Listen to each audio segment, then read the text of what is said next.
welcome back to another episode of Chatting with Atelier. Some of you quite sharp eye will realize that the backdrop has changed quite a bit. In a very bright space with a lot of natural light. There's lots of windows, as you can see over here, and behind Julian over there. So this is our new studio, and I think this is the first time we've had so much natural light in the space. The other time when we actually have natural light was when we were in our second studio on the second floor. Second At floor. Joo Place. Yeah. No, Joo Road, sorry. Yeah, but then even then it was a long shop house, so the natural light was only at one end. And it was 3 small windows.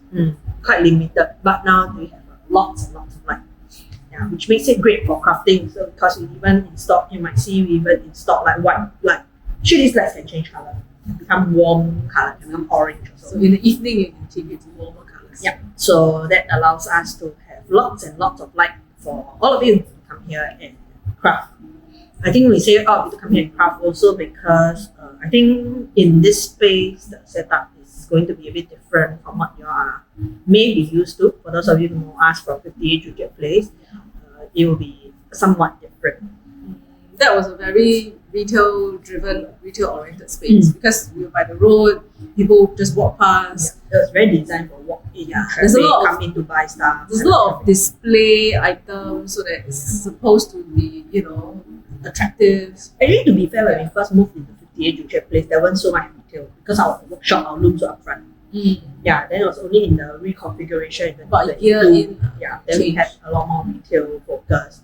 But this space is more operationally, I think it's going to be a bit more like our very, very first studio in Katong Point itself on the ground floor, where we have very limited retail on the side, on the shelves. But majority of the space is actually more a studio learning kind of space. A lot of the furniture are actually on wheels, very mobile, so that it can be reconfigured. Anytime you need space, just push We things can aside. just push things aside. I think the only difference between this and when we were at Katong Point is this is a much bigger space. It's about 1.5 times the size of the space. So while we have things set up for workshop, there's still quite a bit of room to still walk around, which wasn't so much the case at Not just Katong that. Point. I think also because we have more or less decided what things work for us, what things may not work as well. So we have done a lot of trimming.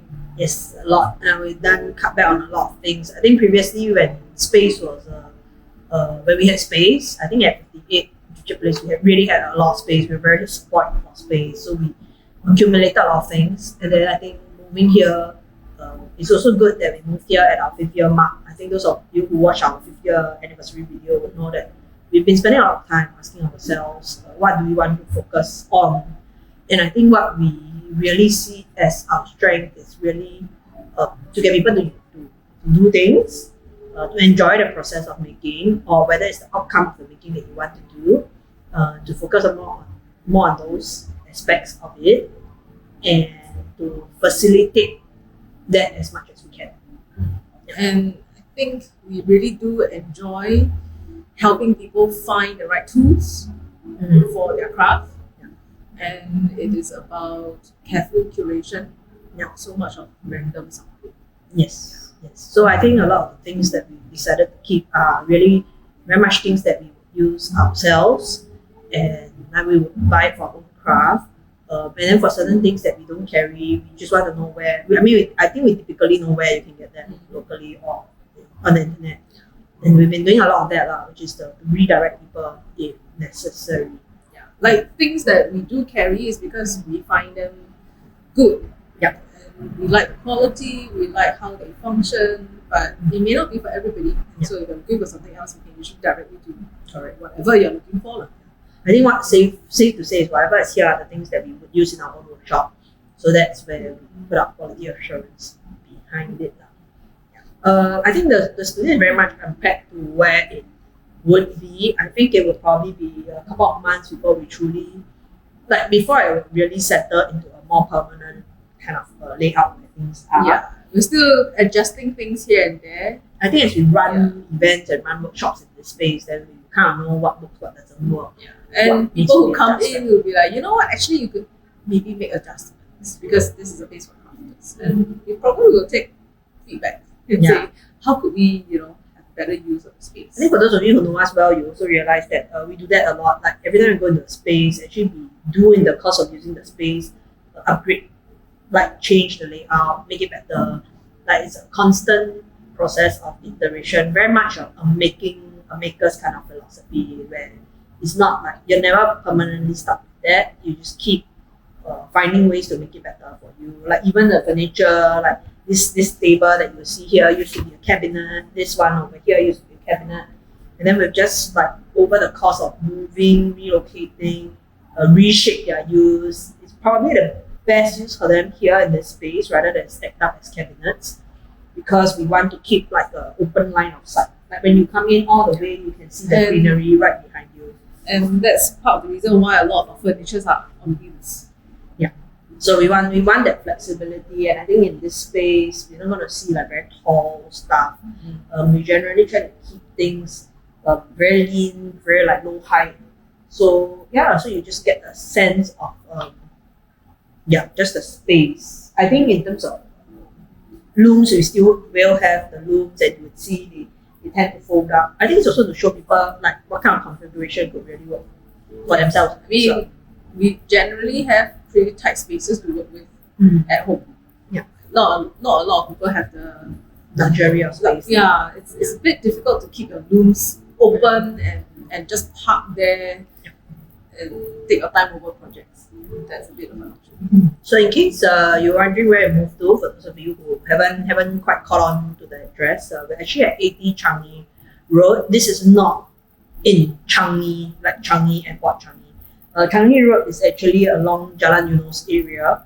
So we're actually in the Eunos Kampong Ubi kind of area, very walking distance to Geylang Serai, and in fact we are walking distance to Eunos MRT. Yeah, we're about 3 minutes away from the Geylang Serai market. Yeah, 27 minutes from Eunos MRT, and this area is very well served by buses that come from Eunos MRT, and then the buses going down this road actually goes into town, or it will do a right turn to go to Paya Lebar MRT. So for those of you who are coming by public transport, I think this location is probably the most well-served location we've ever had. Yeah. More than one bus. Yeah. All the other locations have been served by one bus. Yeah. It was either bus 16 or bus 33. Correct. And then in terms of parking, if you're driving, because Jalan Eunos is quite big, Jalan Eunos Steel Road is the main artery that connects ECP to PIE in the Eunos area, and then Changi Road runs perpendicular to it.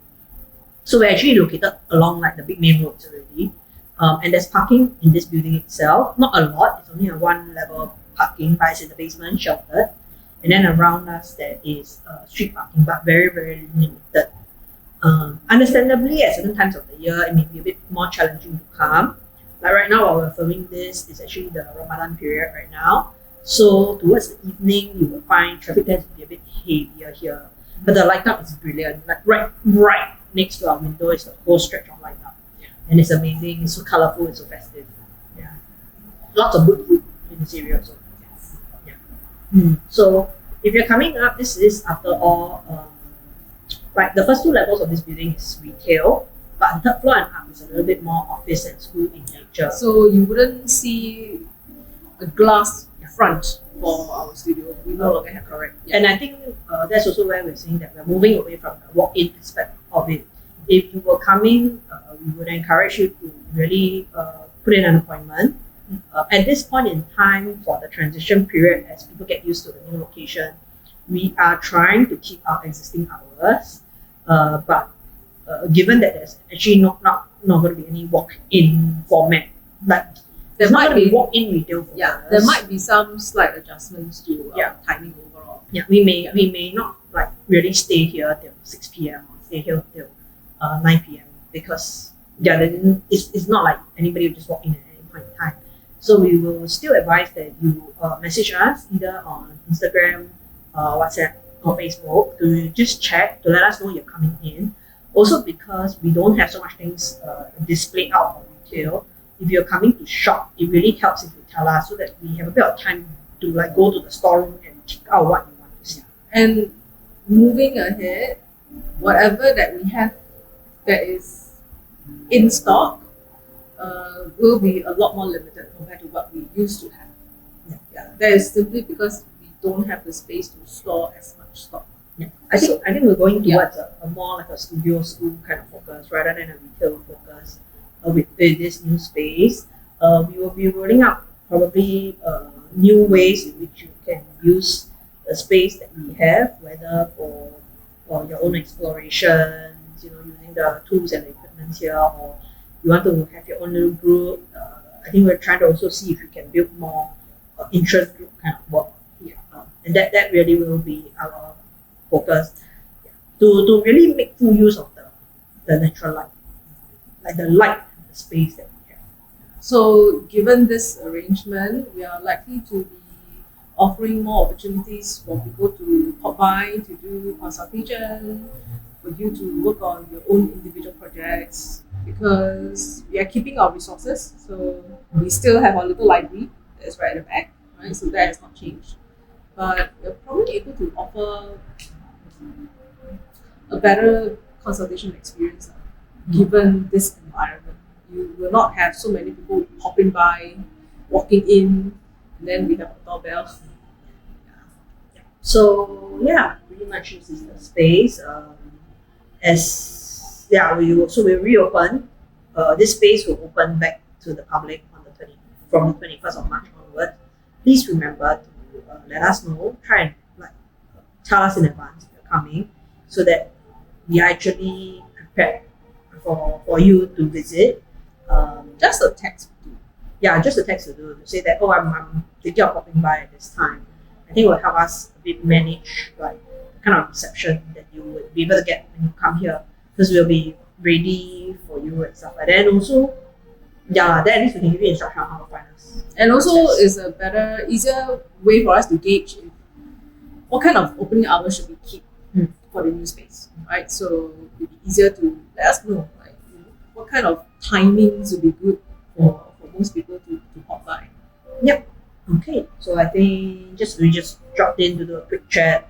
We'll talk about other things in the next video. But for this, it's just after we are more settled in of what we have here. I won't pan the camera because there's still a bit of a mess on the other side. I mean, things are set up, but there's still, at some point we will do a walkthrough video, but not now. Okay, that's it. See you. Bye bye.